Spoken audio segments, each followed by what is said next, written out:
कोई सफर नहीं होता जिसमें ना पूछे अली कहाँ है। कोई मजलिस, कोई बैठक, कोई निशिस्त नहीं है सरकार की जिसमें आपकी आंखें ढूंढ ना रही हो कि अली कहाँ है। कितनी मर्तबा हुआ कि नबी मुकर्रम तशरीफ फरमा है, असहाब बैठे हुए हैं और सबके आने का वक्त था मगर अली नहीं पहुंचे, तो दरवाजे की तरफ देख रहे हैं मेरा अली कहाँ है। तवज्जो है। पूछा, जिब्रील बैठे हुए थे, जिब्रील कम उम्रक, जिब्रील तुम्हारी उम्र कितनी है? बेटा तुम्हारी उम्र कितनी है? नहीं इसकी 7 साल 10 साल, माशाल्लाह। तुम्हारी उम्र कितनी है? उम्र तुम्हारी उम्र कितनी है? तुम्हारी कितनी है? 8 साल है, माशाल्लाह। ये बच्चे जानते हैं कि उम्र बोलते हैं।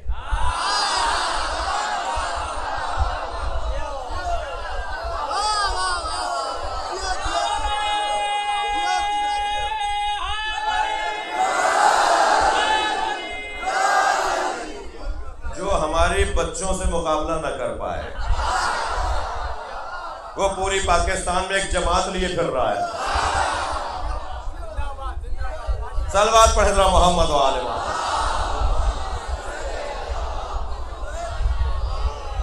इससे बेहतर और बुलंद सलवात।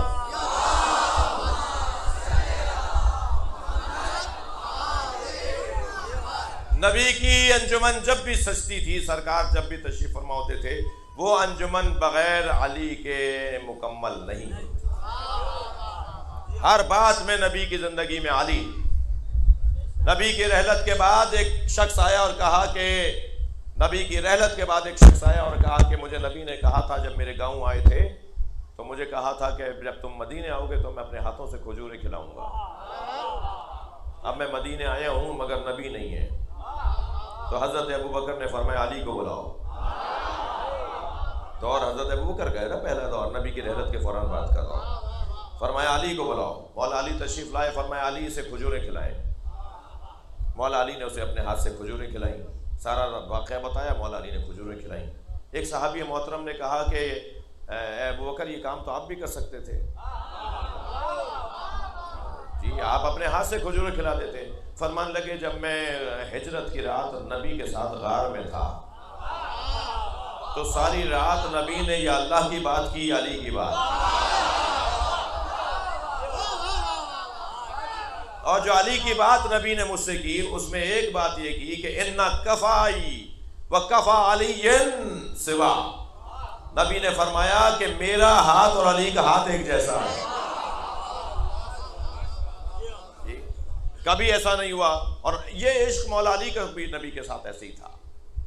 यानी अली भी आशिक नबी, थके तो नहीं है, और नबी भी आशिक अली।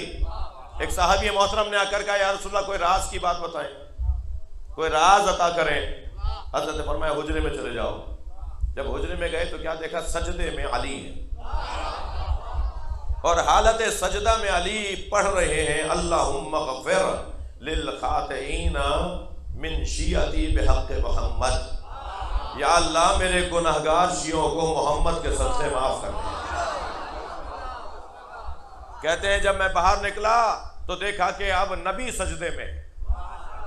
नबी ने भेजा था जाओ हुजरे में जाके देखो, मैं तुम्हें अल्लाह का राज दे रहा हूँ, मैं एक राज दे रहा हूँ। कहा जब मैं बाहर आया तो देखा नबी सजदे में है और नबी को सजदे की हालत में देखा तो नबी पढ़ रहे थे अल्लाहुम्मा गफ़िर लिल खातिईना मिन उम्मती बिहक़ अली। या अल्लाह मेरे गुनहगार उम्मतियों को अली के सदक़े माफ कर दे।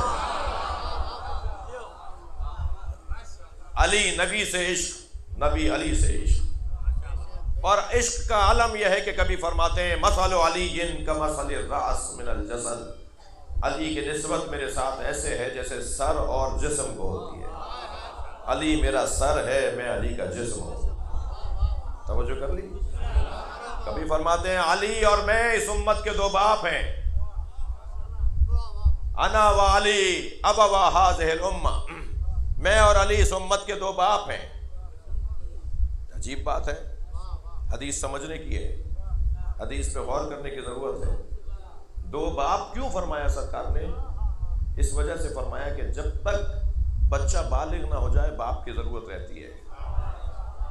उम्मत मुस्तफ़ा बालिग जब होगी जब अली का दौर मुकम्मल होगा। कैसे छुपे लोगों से लड़ा जाता है, कैसे खुले लोगों से लड़ा जाता है। अली की ज़िंदगी बताएगी कि कैसे मुनाफिकों से लड़ा जाता है और कैसे मोमिनों से प्यार किया जाता है और कैसे मुशरिकों से लड़ा जाता है। जी, आइडियल ज़िंदगी, मिसाली ज़िंदगी। तवज्जो है। और एक सबब ये भी है कि हम जब निकाह पढ़ाते हैं मौलवी हज़रात तो दुल्हन से इजाज़त लेते हैं और सीगा पढ़ने से पहले दुल्हन के वालिद से भी पूछते हैं कि आपकी इजाज़त है। अगर बाप इजाज़त ना दे तो मोहतात उलमा निकाह नहीं पढ़ाते। कभी ऐसा नहीं हुआ कि बाप इजाज़त ना दे रहा हो और किसी की आवाज़ आ जाए, मौलाना अगर अब्बा इजाज़त नहीं दे रहे तो क्या बात है, इसकी अम्मा से पूछ लें। माँ के पैरों के नीचे जन्नत ज़रूर है मगर माँ वली नहीं है। दादा वली होता है,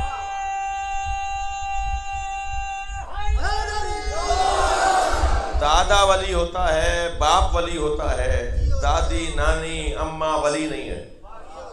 माँ के पैरों के नीचे अजमत उस माँ की इतनी ज़्यादा है मगर विलायत बाप को हासिल है। अगर बाप इजाज़त ना दे रहा हो तो माँ से नहीं पूछा जाता। नबी ने जो फरमाया ना, मैं और अली इस उम्मत के दो बाप हैं, शायद इस वजह से फरमाया कि अगर किसी मैदान में कोई माँ इस बाप के मुकाबले में आ जाए तो ये ना देखना कि माँ क्या कह रही है, ये देखना तुम्हारा बाप क्या कह रहा है।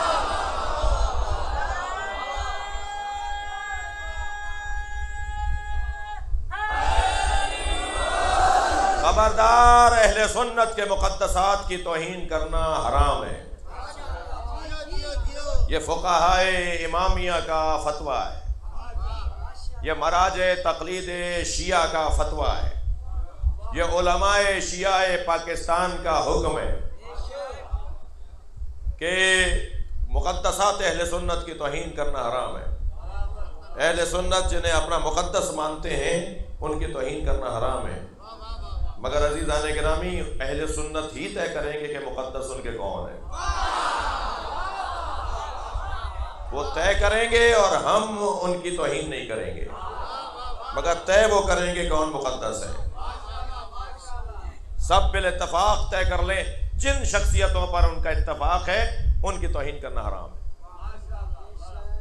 और जिन पर उनका इत्तफाक नहीं है उनके बारे में हम अपना ख्याल रखते हैं। और एक बात, दूसरी बात ये, तवज्जो, दूसरी बात ये कि अहले सुन्नत के मुक़द्दसात की तौहीन करना हराम है मगर हम फिदक पढ़ेंगे, हम विलायत अली की तबलीग करेंगे, हम अज़मत मौलाए कायनात को बयान करेंगे। ये एक अलग बात है। कोई कहता, अब आपने एक जगह कहा था कि मुक़द्दसात अहले सुन्नत की तौहीन करना हराम है, तो आप फिदक क्यों पढ़ रहे हैं? मैं नहीं पढ़ूंगा तो क्या हिंदू नहीं पढ़ेगा? मैं नहीं पढ़ूंगा तो क्या ईसाई नहीं पढ़ेगा? ये तारीख है, अहादीस पर मुश्तमिल मवाद है, ये पढ़ना है मगर ज़बान अच्छी हो, लहजा मेरा समझाने का हो, मतलब मेरा समझाना हो। समझाने वाले और होते हैं, चिढ़ाने वाले और होते हैं। अब आपका लहजा भी अच्छा था, आपका अंदाज भी अच्छा था, फिर भी अगर कोई चिढ़ रहा है तो वो बीमार है। आपका लहजा बहुत अच्छा था, आपका अंदाज बहुत प्यारा था, फिर भी अगर कोई उलझ रहा है, चिढ़ रहा है, तो ये अब आपका मसला नहीं है। भाई इससे ज़्यादा और अच्छे अंदाज से क्या बयान होता, मगर वो चिढ़ रहा है, खामखा चिढ़ रहा है, वो अपने वजूद से ही नफरत करता है, उसको जीना ही नहीं आता। तो हम मुक़द्दसात अहले सुन्नत की तौहीन को हराम समझते हैं, मगर अहले बैत की अज़मत को बयान करना हमारे ऊपर वाजिब और लाजिम है।